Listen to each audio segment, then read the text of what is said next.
America के Seattle शहर में जाति आधारित भेदभाव बैन होने के बाद एक दूसरी शानदार खबर हार्वर्ड यूनिवर्सिटी से आई है। अमेरिका के बोस्टन में स्थित दुनिया की शानदार यूनिवर्सिटीज में से एक हार्वर्ड यूनिवर्सिटी ने भी अपने नॉन डिस्क्रिमिनेशन पॉलिसी में जाति को भी शामिल कर लिया है। यह 1 सितंबर 2023 से लागू होगा। जब दुनिया भर में फैले अंबेडकरवादी बाबा साहब की जयंती की तैयारियों में लगे हैं, उससे ठीक पहले आई इस खबर से अंबेडकरवादियों में खासा उत्साह है, उनके चेहरे खिल गए हैं। इसकी घोषणा करते हुए हार्वर्ड यूनिवर्सिटी ने कहा है कि हार्वर्ड यूनिवर्सिटी शिक्षा और रोजगार में सभी को समान मौका देने के लिए कमिटेड है। इसके साथ ही पहले से ही 14 तरह के भेदभाव को अपने नॉन डिस्क्रिमिनेशन पॉलिसी में शामिल करने वाली हार्वर्ड यूनिवर्सिटी ने इसमें कास्ट यानी जाति को भी जोड़ दिया है। इस लड़ाई को लड़ने वाले तमाम संस्थाओं में से एक अम्बेडकर इंटरनेशनल सेंटर ने इस जानकारी को सोशल मीडिया पर साझा किया और खुशी जताई। इस घोषणा के बाद दुनिया भर में मौजूद अम्बेडकरवादी खासे उत्साहित हैं। जिस तरह से जाति आधारित भेदभाव को दुनिया भर में समझा जाने लगा है, वह सालों से इसके लिए लड़ रहे अम्बेडकरवादियों की जीत है। खासकर अमेरिका में तकरीबन 23 यूनिवर्सिटीज में जाति को लेकर अलग अलग तरह के कानून बन चुके हैं। आज ही के दिन अमेरिका के कैलिफोर्निया राज्य में डेमोक्रेटिक पार्टी की सांसद आयशा बहाव ने सीनेट में कास्ट डिस्क्रिमिनेशन को अवैध घोषित करने का विधेयक पेश किया है। यदि यह कानून पारित हो जाता है तो कैलिफोर्निया कास्ट डिस्क्रिमिनेशन के खिलाफ कानून बनाने वाला पहला अमेरिकी राज्य बन जाएगा।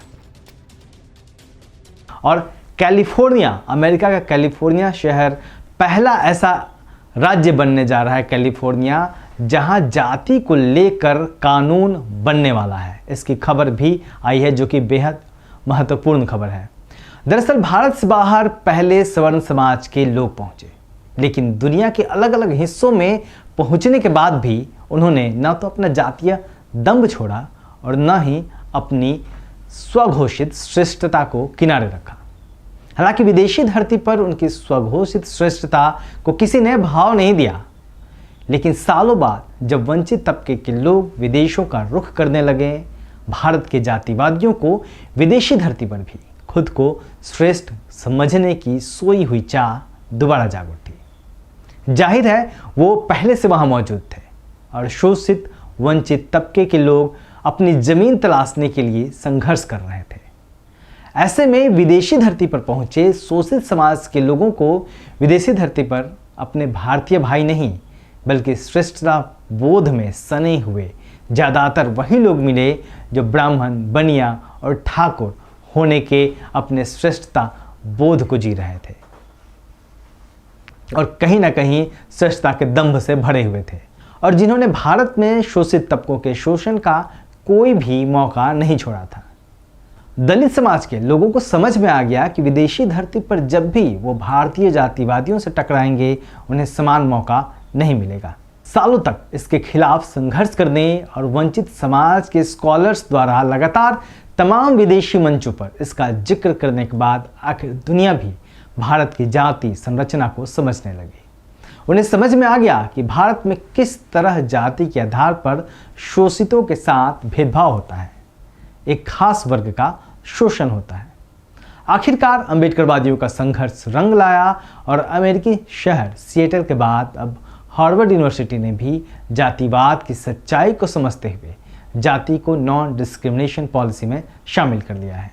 और इसके पहले भी तमाम यूनिवर्सिटीज़ में और तमाम जगहों पे कहीं ना कहीं जाति को लेकर बड़ी बहस शुरू हो गई है, ख़ास तौर पर अमेरिका में। लेकिन जातिवादियों के खिलाफ यह लड़ाई यहीं ख़त्म नहीं होती, लड़ाई जारी रहेगी। लड़ाई तब तक जारी रहेगी जब तक दुनिया भर में जातिवाद को अपराध नहीं मान लिया जाता या जातिवादी खुद को जातिवाद करने से रोकते नहीं या दुनिया भर से जातिवाद खत्म नहीं हो जाता। देखते रहिए दलित दस्तक। जय भीम।